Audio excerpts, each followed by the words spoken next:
Hello everyone, this is Advocate Rahul Tiwari again. And in this webinar and in this pious moment of Navratri, I chose this topic as if we see during Navratri, we pray the, Lotus Durga, the goddess of power.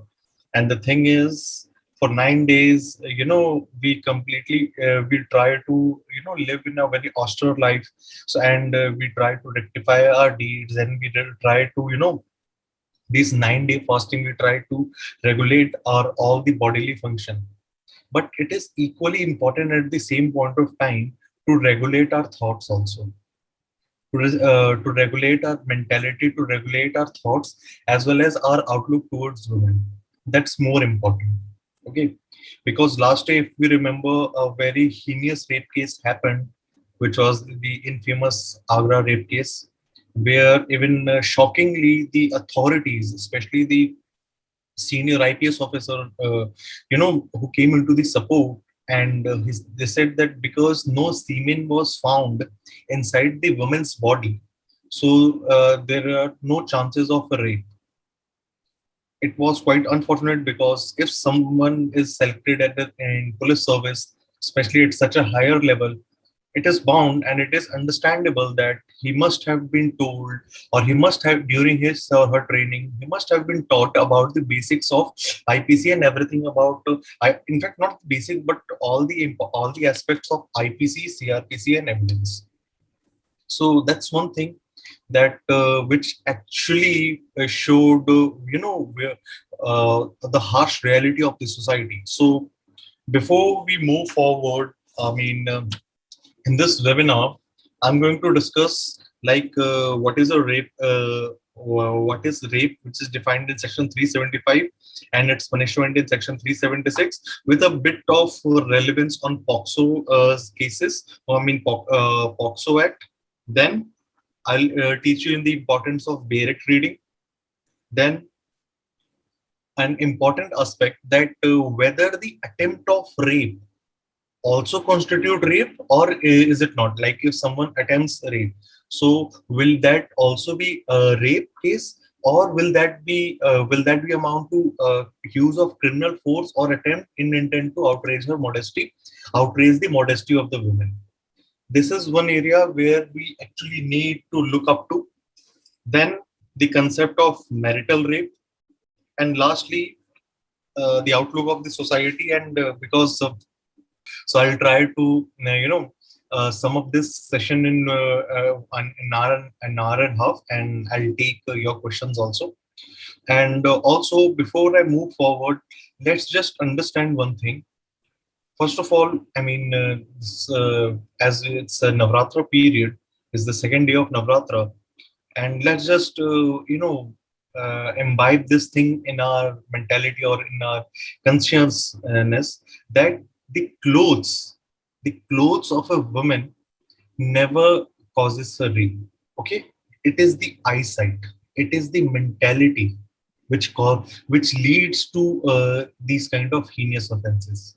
So a woman's clothes is never ever, I repeat this line very firmly, a woman's cloth is never ever responsible for the offense of rape. I just hope everyone, please, I would request everyone to please agree with me.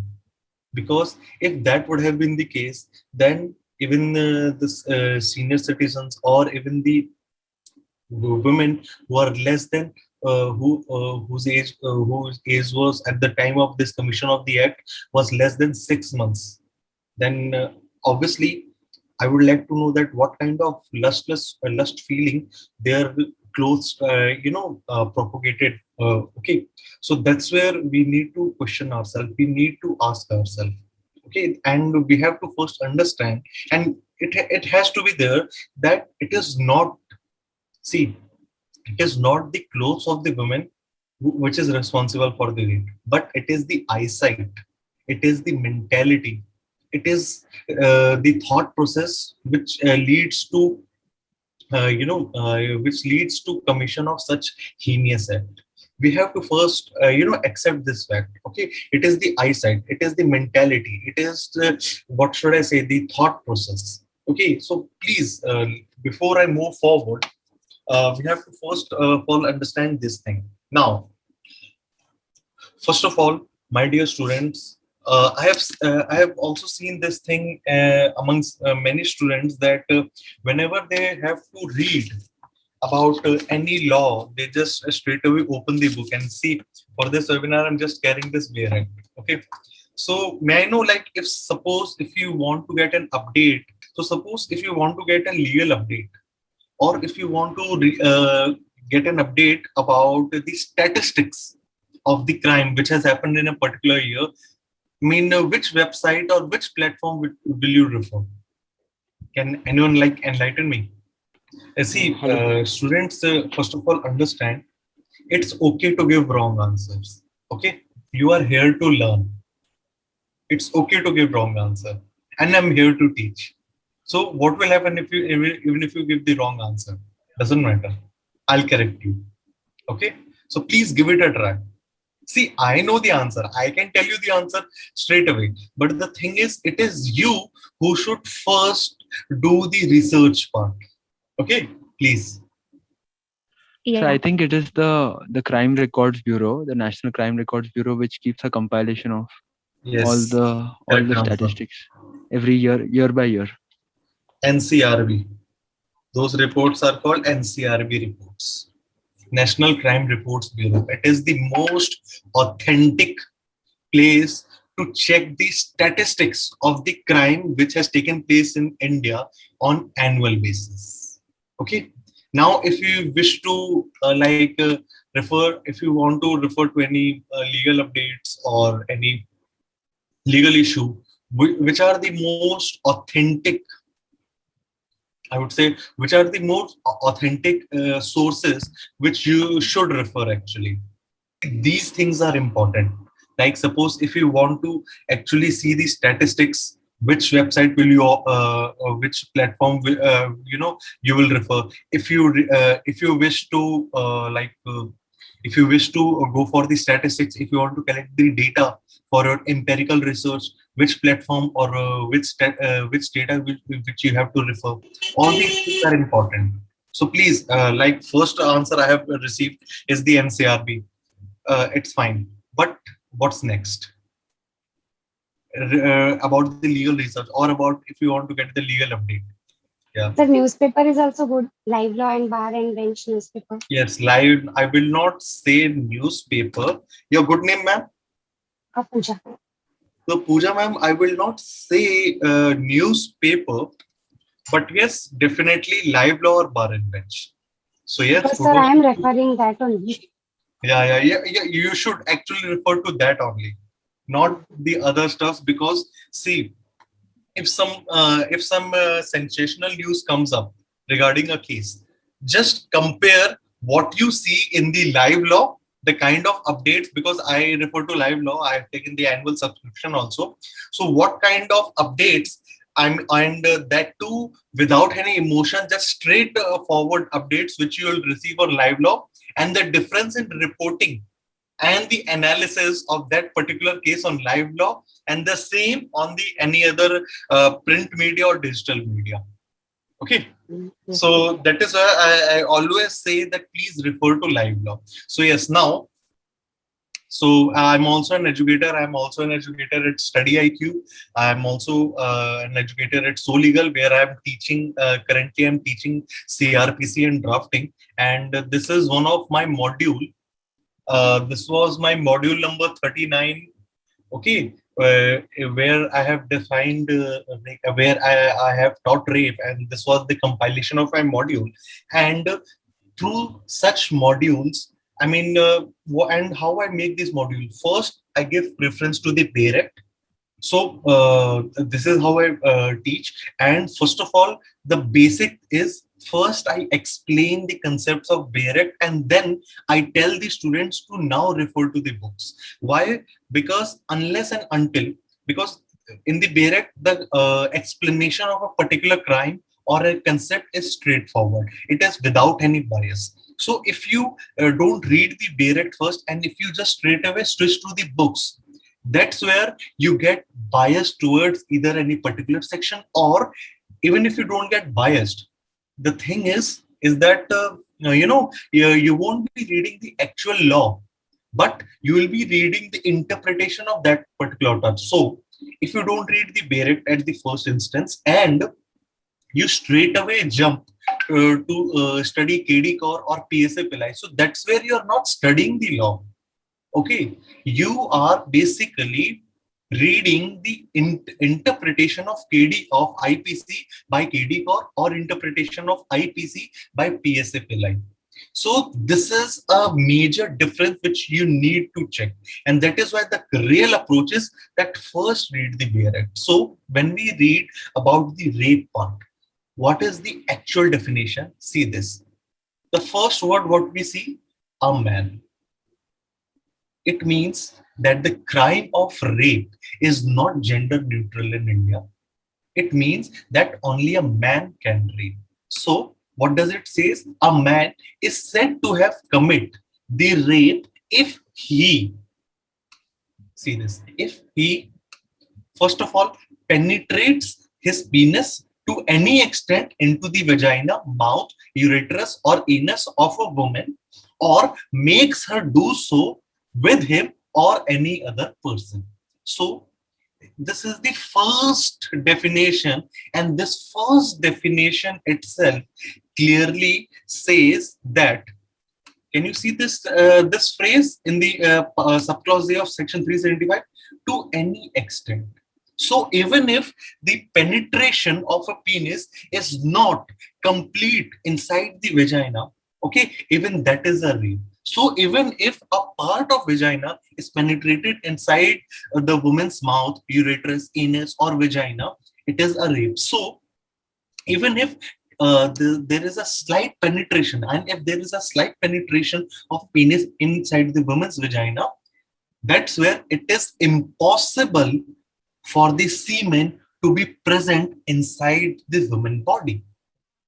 So the contention of Agra rape case, that particular senior level IPS officer, and his contention that because the semen was not found inside the woman body, that's where we cannot say that whether it was a rape or not. It was completely false. The clause A itself nullified it. And that is how you understand the actual interpretation of law, by reading the PLEA. Now we will move forward. Section 375. A man is said to have committed rape if, I have read the first instance. Now B. Insert. Now here nothing is mentioned that insert what. In the part A, it was mentioned penetrates his penis. And what is penis? The sexual organ of a man. Now B. Insert to any extent any object. Means not necessarily that it has to be penis. It can be any object or any part of the body. Now see this, not being penis into the vagina, uterus, anus of a woman, or makes her do so with him or with any other man. Okay, so again, part B also regarding that particular heinous rape case nullified it, that even if you penetrate any object, it can be this pen also, inside the woman's body, okay, then also it's a rape. Now part C, manipulates any part of the body of a woman as to cause what?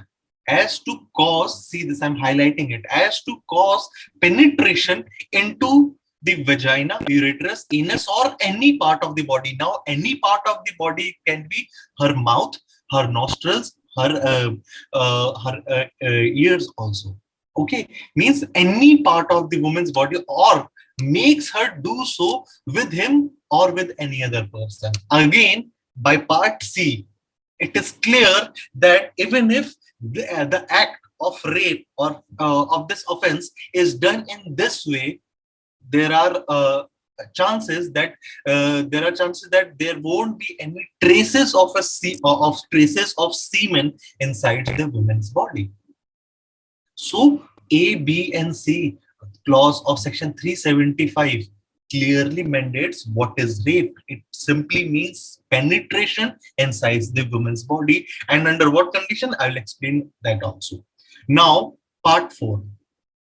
Even if the man applies his mouth into the vagina, anus, uterus of a woman, or makes her do so with him or with any other person under circumstances, even if he applies his mouth, okay, to the vagina, anus, uterus of a woman, it is still rape. So again, there are no chances that any single trace, any single trace of semen shall be, not may, shall be found inside the woman's body. So these 4 parts clearly nullifies the fact that presence of semen, of the man's, of the accused semen inside the woman body has got nothing to do with the crime of rape.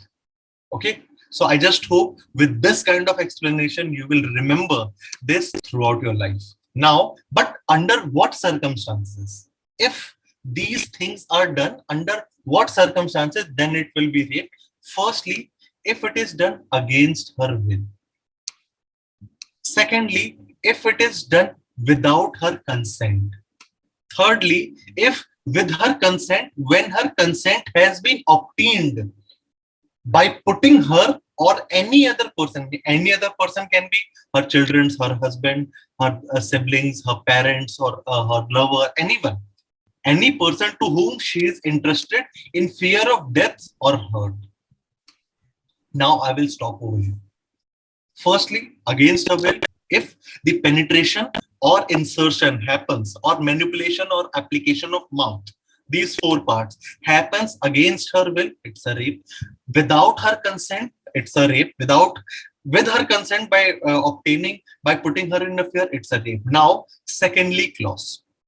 See this part, it's very important. Secondly clause says without her consent. Now, what does the consent means? Consent means, clearly understand like this, consent means even if the consent is obtained. Now, just see, let's move forward first, then let me finish everything, then you will be able to understand properly. Now, see this. Because the consent part is very important. Why? Because a lot of it has been advocated that most of the rape cases are consensual in nature, and the consents were obtained at the time of the sexual act, and once there is a breakup or any other things happen, due to personal vendetta, many women files the false rape cases. I accept this. Yes, due to personal vendetta, there are many women who have filed the false rape cases. Vendetta means revenge. Okay, means when they were in relationship and suddenly after a relationship, when they have broken up on a genuine reason, means it was because of incompatibility between the couples, and then the women have went and filed the false rape cases, or for the purpose of extorting money, it is there, but still it's in the minority. Majority is, and we have to first understand what is the consent. Consent means when you obtain the consent of a woman for sexual intercourse, it means that the woman knows the consequences of the act. The woman gives her consent without any fear or manipulation or coercion.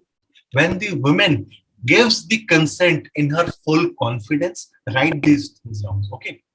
With her full confidence, or the woman has the power to withdraw from the sexual act at any point of time. If that is, if the consent is obtained in this manner, where the woman has complete authority over her consent, only then that consent will be deemed to be valid. Otherwise, that consent holds no meaning. It's still a rape. Why? And that is why, please read, my dear friends, section 88, 89, and 90 of Indian Penal Code. It has also explained the consent part very clearly. Okay. Now, moving forward. And that is why Supreme Court in its various landmark judgment has said that if the consent of the women has been obtained for sexual intercourse on what basis? On a false promise of marriage. Like if a man promises her that I will marry you, everything, and the only purpose was to obtain sexual intercourse or just to have sex with that woman. If that was the sole motive, then it is rightly a rape case. It is not a consensual sex. Why? Because here the consent was obtained from the woman by the way of fraud. Okay, and yes, there is a very thin line. I would say it's a very gray area that whether the when the woman files the complaint, whether the consensual sex at that point of time when the act actually happened, it depends, and it's the duty of the prosecution to establish this fact and to explain also, to establish this fact and to explain this particular part that at that point of time when the consent was taken from the man actually loved her, or it was a consensual sex, and when the breakup happened between the couples, it was on any other reason rather than the physical intimacy. Sir, I have a question that when in the clause, sir, C, it is written like any other person. So that any other person, although the section is not gender neutral, sir, does that any other person has any gender specification, or it can be No gender specification. See this again. I will highlight this. With her consent, thirdly clause, right? No, sir, not thirdly clause, sir. The C part of the 370 of sir, starting, sir. Okay. The C part manipulates any part of the body of a woman as to cause penetration into the vagina, uterus, anus, or any part of such woman, and makes her do so with him. Him means the person who is the accused, or with any other man. Any other man. Okay. Here it means the man. Okay, or even if the manipulates any part, it can be any other object. Here, obviously, any other person. Here you have rightly pointed out, it means it is gender neutral. But the thing is, it's not. This part is not important. See, I'll highlight this also. This part is not important. Important is this part. Now I hope you understood. Causes penetration into the vagina, uterus, anus, or any part of such woman. This is important. Okay, and here with him or with any other person, it can be. Now, even if with any other person, if someone is making her do so, so the FIR will be registered against that particular person who has made her to do so. Okay, because recently a rape case, such kind of crime actually happened, where the woman actually, ensured that he ordered his henchmen to rape that woman. So the crime will be registered against her, but other related offense like kidnapping and other, for that FIR will be registered against that woman. Yes, sir. This is Aditya Gore. Hello. I want to ask that there was a recent case in Maharashtra. It is alleged that the girl's ex-boyfriend made her a video and made her to make sexual relationship with other men. Like it was actually a rape. Yeah, it is rape. Yeah, but in that case, will her ex-boyfriend will be also charged with Section 375? Yes. Because he has just blackmailed her and made her to... No, blackmailed her, no. But see this part again on the screen. Yes. This part. Yes, there is a... makes her do so. Yes, with him or any other person. Yes, so that is why, Aditya, that is why I always say, please read the bare first. Why? Because when we read, what is the difference between reading the bare and reading the books is that when you read the book, there you will find a general explanation. Okay, in this case, this has happened. These are the essential ingredients, and then the analysis of the cases. But the in-depth explanation you will always find in the bare. Okay. Yes. Sir, one more thing. I'm not clear yet. even though that particular person, uh, that the person does not commit a rape, but he compels her to get you know to get into sexual relationship or with other men. It's okay. Still, he will Go charge on. with 75. Yes, yes. I told you, na. See this. See All this right. part. Makes her do so, and this is mentioned in all the clause. See in C clause also, in D also. Okay. Yes. In B also, makes her do so, or in the A also, where the penetration of penis has been mentioned. See, makes her do so. Yes. Thank you, sir. Yeah. Now, I just hope the consent part is clear now. Fourthly, with her consent, when the man knows that he is not her husband and her consent is given because she believes, see this part, because she believes that he is another man to whom she is or believe herself to be lawfully married. Okay, so this is also clear now. With her consent, at the time of giving such consent by a reason of unsoundness of mind, intoxication, administered by him personally or through any other person, through another of any stupefying or wholesome substance, she is unable to understand the nature and the consequences of the consent. This is what I told you, that the first criteria of the consent is it has to be given by her own will. There should not be any force, any fear, any coercion, and she should understand she should be in a state where she should understand the nature and the consequences of such an act at the time of giving the consent. Sixthly, with or without her consent, when she is under 18 years of age. Seventhly, when she is unable to communicate the consent. Unless and until, if the penetration happens in this 7 criteria, it is rape, otherwise it's not. Now, sixthly clause, under 18 years of age. Now, there are lots of customary marriages, especially there was two very important judgment which was given by Punjab and Haryana High Court this year itself in the month of February or March. If you please see the live law, it says that if the customary marriages allows, there was a marriage which has taken place of a minor in the Muslim community. That Muslim girl was married and she was less than 18 years of age. But it was contended that her personal law allows that once the Muslim woman attains the attains the age of puberty, where she can experience the menstrual cycle.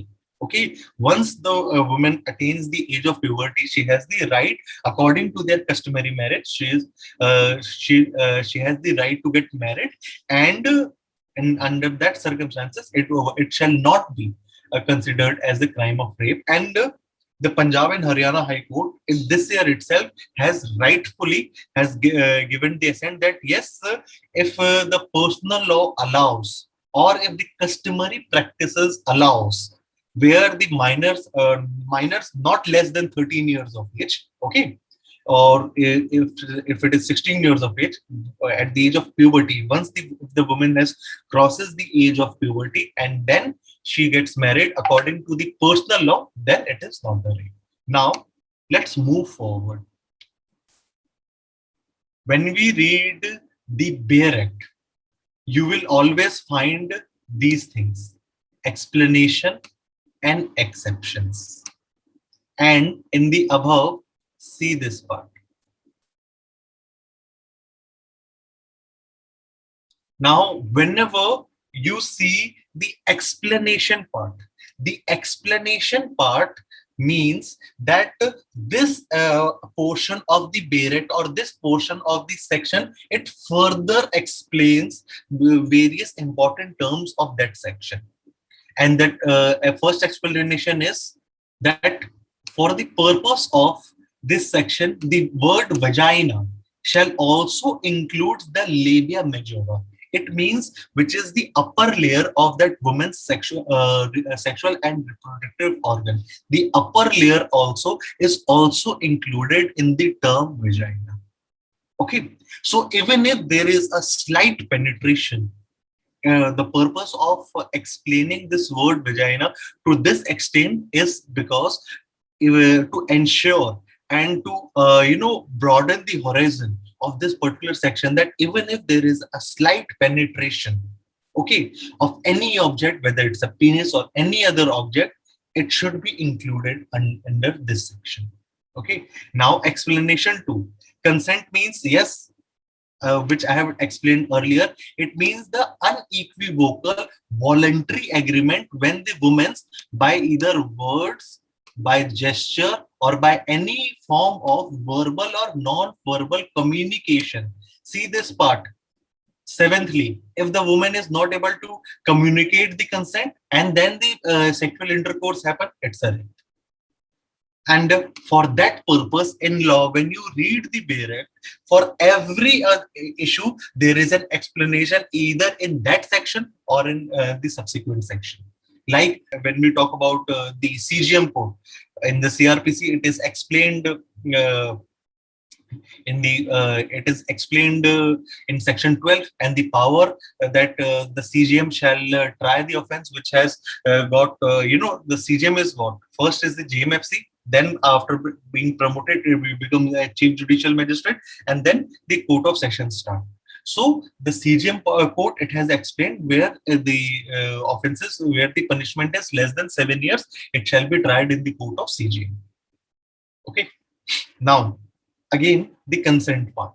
Consent means that unequivocal voluntary agreement when the woman, by word, gesture, or any form of verbal or non-verbal communication, communicates willingness to participate in the specific sexual act. Provided that, now the proviso clause, I will highlight this also. Proviso clause, when you read in the Bail Act, it means that this is an offense. This is the explanation. Provided if this thing happened, then it is not an offense. Provided that the woman who does not physically resist to the penetration shall not, by the reason only of that fact, be regarded as consenting and consenting to the sexual activity. Now, here the proviso clause means that if the woman, because of any physical or any other condition, if the woman does not physically resist, it shall not mean that the woman has given the consent for the sexual act. Can you please tell me which was the landmark judgment in which, because this proviso clause was missing, the accused actually got away with the crime? A very landmark judgment, friends. Because the woman was in fear, she was raped by two men. Okay, and in the court, it was held that the prosecution or we cannot see any signs of resistance during the act. That is why we can deem that the woman has given the consent. After that, the section was amended and this proviso was further added. Yes, Pooja ma'am, tell me. Sir, it is Mathura case. Yes, rightly said. Thank you, sir. Yeah. I'm really happy with such a spontaneous response. But let me first complete this part. Now, exception means if the penetration happens, then it is not a rape. What does it say? Exception, the first, a medical procedure or intervention shall not constitute a rape. Why? Because if we see the general terminology, otherwise, if the woman does not give the consent, okay, then if a male doctor, if he is injecting an injection, that will also constitute a rape, right? So that is why this exception has been done. And then the second exception, which I strongly feel is a bit controversial in nature, which I strongly feel should not be there, which is again controversial as well as debatable, is that sexual intercourse or sexual act by a man with his own wife, the wife not being 15 years of age, is not rape. And now, hope understood, this exception too nullifies that marital rape is not a crime in India. So see, I've taught you for like close to 30 minutes, and although in my classes usually go for like 3 to 4 hours at a stretch. So, and that's where I discuss various judgments also, and how the questions are asked in the judicial service examination, and how the drafting part is done. But here we have a limited time in this webinar. Okay, and because obviously I have a class to teach from 4 p.m. also, where I'll go and teach the physical classes. So that's where the idea is to explain you the basics at first. Okay, now before I move forward, now please stay here for like 10 more minutes. I have to explain a very important part. Now, section 376. 376, it says, whosoever, except in the case provided to subsection 2, commits the rape shall be punished earlier. After the Justice Verma Committee, after that unfortunate Nirbhaya rape case, the punishment was said that the minimum punishment shall be 7 years, extended up to life imprisonment. But now, after the 2018 amendment, the minimum punishment for rape is under section 376 is 10 years, okay, and which can be extended up to life imprisonment. But now here the exception has been done. There has been a lot of confusion regarding the rape case, even after what should I say, the amendment of 2018, which included the death penalty for the rape done to the children, the female children who are less than 12 years of age. And it says, and still there was a lot of confusion, and for that purpose also, we will explain this part. Now, section 376, subclause A, the punishment for causing death or resulting in persistent vegetative state of that victim. Here, again, it was added that the punishment shall be minimum 20 years of age, and it can be extended to the person's natural life. Okay. Now, section 376 AB, the clause AB, it says that the punishment for rape of a woman under 12 years of age. Now, the confusion was that many people had contended that no, the rape and death has to take place. Only then the death penalty will be given. Now, let's read and let's clarify it. Whosoever commits the rape of a woman under 12 years of age shall, underline this word, shall be punished with a rigorous imprisonment for a term which shall not be less than 20 years of age, but may extend to imprisonment for life, which shall mean imprisonment for the remainders of personal life and with fine also. Okay, or with death, provided such fine shall be reasonable to meet the medical expenses and rehabilitation of the victim. Means if someone rapes a woman who is less than 12 years of age, the fine will be imposed, which shall cover the medical expenses as well as rehabilitation of the victim. But now we can see that death has not been mentioned in the Bail Act. So it depends on the state of the crime, the various factor which was taken into the consideration in the Bachchan Singh judgment.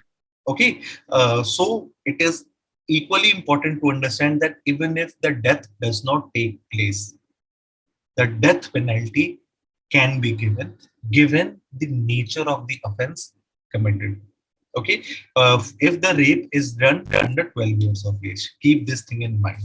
Now, section 376 B, sexual intercourse by a husband upon his wife during separation. Again, it's not a marital rape. It was during the separation. The punishment is minimum 2 years, extended up to 7 years. Now, section 376C, sexual intercourse by a person in authority.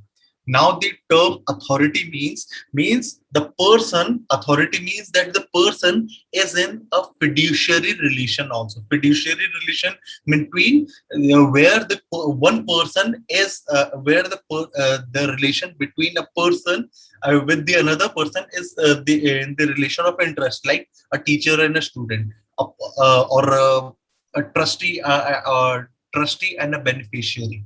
If the or the police officer or the not the police officer, for that we have the another sections, fiduciary relation, okay, or the doctor and his client, a lawyer and his client, fiduciary relation between. And the person is a public servant, or the police officer, which can be the superintendent or the manager of the of the jail.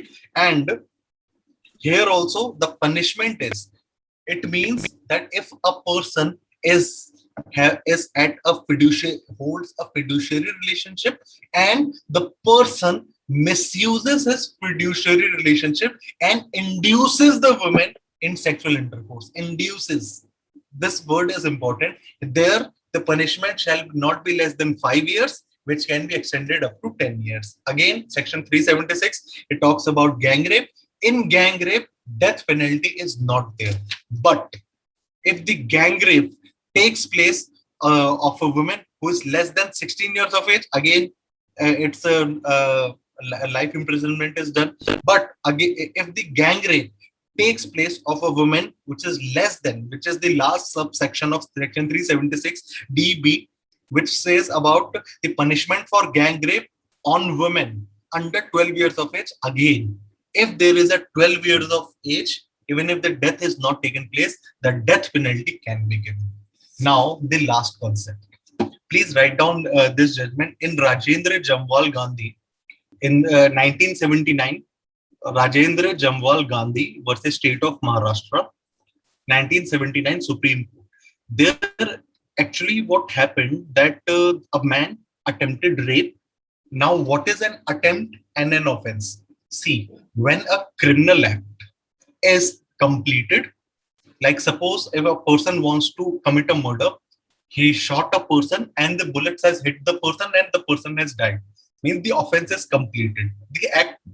The act is completed. So when a criminal act is completed, it becomes an offense. But if a criminal act is incomplete, if the criminal act is incomplete, it becomes attempt. Like suppose if that person would have missed the bullet, what would have happened? He wouldn't have died. Okay. Or if the woman was targeted on the heart of the man, but somewhere he tried to dodge and the bullet has hit his shoulder. Okay, but the intention was to kill, not to cause. If it is proved in the court that the intention was to kill the person and not to voluntary cause grievous hurt, then he will be punished for the attempt for murder. Now, attempt for rape, we don't have any section in IPC. For that, we have section 511. Now, 511 says that for any offense, if we don't have any statutory position in statutory section in the IPC, then section 511 will be applicable. And again, in the attempt part, again, as the concept of attempt goes, the punishment shall be given half. Now, earlier what happened that the courts were confused that if the attempt of rape has taken place, okay, and there was not rape, there was no rape, then should the court give the punishment earlier under section 354, or what should the court do? Now, the section 354 is for criminal force or assault used against a woman in intent to outrage her modesty. Before 2013, the punishment was up to 2 or 3 years or fine or both. The accused in this case, the Rajendra Jamwal Gandhi's case, the accused got away with the fine itself or the duration which he has spent during the trial in the jail. But the Supreme Court clarified the instance and said that even if the penetration didn't take place, but the ejaculation of the sperm was there, and in such cases where the prime motive was to commit rape itself, That's where the court shall presume that the accused wanted to commit the offense of rape, and that is why in such cases the attempt of rape will be considered as the crime of attempt of rape only. It shall not be dealt under section 354, but it shall be dealt as under section 376, read with section 511. And there, even today, what is the maximum punishment of section 354 is minimum 2 years, up and maximum 5 years, and it's a non-bailable offense. But what is the minimum punishment for rape? It is 10 years. Now, if someone is now, thanks to that judgment, if someone is punished for section 376, read with section 511 for attempt of rape, now the minimum punishment shall be 5 years, and it can be 10 years also, provided if the woman almost went into the vegetative state, or if the the woman was less than 12 years of age. So in that case, the minimum punishment shall be 10 years. So in order to see the justice being done properly and to avoid the miscarriage of justice, it was a perfect analysis. See, in 1979, although we had one unfortunate judgment of Mathura case, but at the same point of time, this judgment is in the same year in 1975 was a very welcoming judgment, and one of the landmark judgment also. So guys, please remember this judgment. So this was my small webinar, okay, in the state of fasting also. So now if you have any questions, please feel free to ask again. Yes, Swati ma'am, I'll start with Swati ma'am, Chandramouli, and Dr. Kinjal Modi. Okay, sir. I just wanted to ask is, when there is a penetration, on what basis do they decide that it is forced or it is, I mean, I'm talking of the actual penetration. So not the surrounding circumstances. So how do you differentiate whether it's First, the accused is arrested. First, the accused is arrested under section 41 CRPC. Then section 53 and 54, the medical examination of the accused as well as the victim is done, is conducted, and that is how that is the main criteria now. So two questions. One is basically, I think you were talking about the Bachan Singh case, where the Bachan Singh case. Mm-hmm. Right, where probably the most important part was the mitigating versus the aggravating and the aggravating circumstances. So basically, in cases of rape, how are these determined so that we come out with mitigating factor means under what conditions the rape was done. Aggravating factor, what actually actually encourage the offender to commit the rape, or is he a repeat offender, or like in the Shakti Mill case, Shakti Mill rape cases in Mumbai itself. Yeah, correct. The person was the accused was given death penalty, although there was no death has taken place. So all these things, these are a lot of we have to explain a lot of. Now I have to open my module of murder and I have to give you a chart. Okay, if you connect with me on LinkedIn, I'll definitely share this screenshot. I'll do that, sir, because I wanted to understand that a little better. There has to be the balance. The court has to check. Like suppose if he is a repeat offender, or if he has committed the crime, if he is a mercenary, he has committed the crime for the sake of money. If someone has given the money, he has committed the crime. Rarest of rare offense. Okay. And okay. All these things, or whether it was done on the purpose of revenge, or there are lots of, because in the Bachan Singh judgment, the court has actually given the 20 to 25 points. So it will be like I read that. That's why I asked you that question. So second question. The second question, sir, is with regard to basically we were talking about the Nirbhaya and all that, and also the in that basically the second issue is with regard to the juveniles and their role in rapes, right? So in the Nirbhaya case, basically the juvenile got away because the law was probably a little lax in no, sir. So I'll explain. We follow Article 20 also, Article 20 of Indian Penal Code. It is Article 20 as well as Article 21 of Indian Constitution are one of the most important articles, and these are the articles which cannot be even suspended during emergency also. And Article 21, it says that first, the ex post facto law means if I have committed an offense, okay, for that the punishment is 2 years. Okay, after 3-4 years, there is an amendment in law, and for the same offense which I have committed, the punishment is increased by to 5 years. Then I shall not be punished. I shall not be given that 3 years additional imprisonment. Why? Because at the time of commission of the offense, the punishment was 2 years only. Similarly, this is called ex post facto law.